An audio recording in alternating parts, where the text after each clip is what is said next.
عليكم ورحمة الله وبركاته. اللهم صل وسلم وبارك على سيدنا محمد صلى الله عليه وسلم.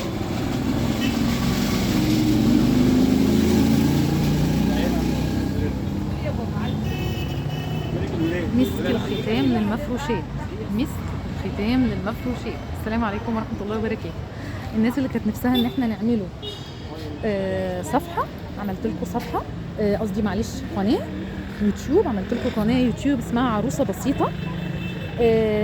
القناة دي هدفها ايه؟ هدفها ان احنا نبقى ناس بسطاء. اذا كنت عروسة او كنت ربة بيت، اذا كنت عروسة او كنت ربة بيت، كل حاجة فيها البساطة. عايزين يا جماعة البساطة وان احنا نتقي الله. طيب انا هجيب لكم كل الحاجات اللي ممكن تحتاجها ربة البيت، اذا كانت حاجات من المحل عندنا او من بره المحل، بس باسعار فيها تقوى. طيب يا ام جمانة، احنا طبعا في ناس تعرفني في ناس ما تعرفنيش، انا بحب اجيب الخامات اللي تعيش معانا، لان خلاص دلوقتي بنجيبوا الحاجة ومش بنبقوا عايزين ننسوها. يا رب يكون بس صوتي واضح من العربيات، مش عارفة، كل ما اجي اعمل فيديو الحمد لله يعني العربيات كلها تيجي جنبي. تكون الحاجة خامات. انا جايبة دلوقتي ليكوا السجاد الاسباني. مفيش حد في اسكندرية كلها بيبيع السجاد الاسباني ده غيرنا احنا. طيب ومفيش حد برضو، يعني تقريبا في واحد في الشروق او في القاهرة بيبيعوا، بس اللي انت هتاخديه من هنا ب 775 او 825 هو بيبيعه ب 1000 جنيه ماشي. بس احنا عندنا التقوى. ليه؟ ما كلهم كلمة واحدة.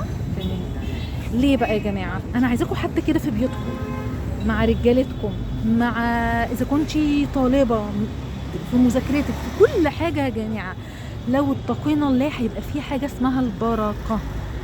هيبقى في حاجة اسمها البركة في الرزق.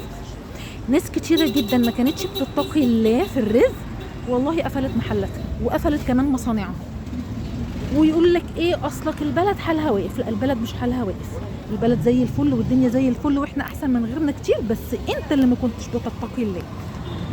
ست البيت اللي هي تلاقي ان مفيش بركه وان تلاقي الرزق شويه عندها، تاكدي ان انت ما بتتقيش الله في سحبك في الميه، في مصروف البيت، في كل حاجه، في سحبك للنور. لو اتقيتي الله في المسحوبات اللي انت بتسحبيها في البيت، اذا كان ميه نور اي حاجه، هتلاقي نفسك لا هاتهم دول يا سيف. لو اتقيتي الله في الحاجات ديت هتلاقي نفسك في بركه غير عاديه عندك، وهتلاقي الرزق واسع، وهتلاقي جوزك يجي يقول لك تصدقي انا الشهر ده جالي فلوس زياده. بسم الله ما شاء الله، الله اكبر، بسم الله ما شاء الله، الله اكبر. هيبقى فيه تقوى، هيبقى فيه يعني بصي حاجات ايفون. انا بحب اجيب الحاجات البراندات، بس مش بالاسعار الفظيعه اللي في الكتالوج، لا، عامله خصومات وحاطه هامش ربح صغنون خالص، وربنا بيبارك لي فيه اكتر من ان انا محط هامش ربح. يعني كانت ناس كتيره تقول لي هتفتحي بيتك ازاي، مش عارفه ايه هامش الربح ده، مش عارفه ايه. هات سيف، هات فلان، تمام. لا، في بركه. البركه احلى من هامش الربح الكبير. اسالوني واسالوا مجرب، وعايزاكم تجربوا. يعني سيبكم من كلامي، كلام يا سيدي كلام واحده ست مجنونه. انتوا جربوا كده يا جماعه، جربوا والله. ما تقوليش فلانه دي عشان بخيله وبتوفر ومش عارفه ايه. حاضر يا حبيبي، ماشي خليه هنا.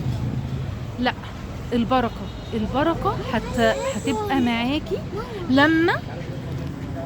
لما توفري وتظبطي الدنيا، هتلاقي فيه بركه غريبه جدا جدا. وفي اي حاجه، اذا كنت بقى مدرسه، اتقي الله في الدروس الخصوصيه ما تاخديش. اذا كنت طبيبه، اذا كنت دكتوره، في الفيزيتا بتاعه الكشف، اذا كنت صيدلانيه، في المجال اللي انت فيه اتقي الله وتفرجي على الخيرات والنعم اللي هتبقي فيه. السلام عليكم ورحمه الله وبركاته، واسالكم الدعاء. وكل مره هقول لكم حاجه كده، تكايه كده حلوه، اللي بيها ان انت ان شاء الله تبقي عروسه بسيطه وست بيت بسيطه ومسلمه بسيطه وطالبه مؤمنه وبسيطه. ربنا يمن عليكم بالتقوى. السلام عليكم ورحمه الله وبركاته.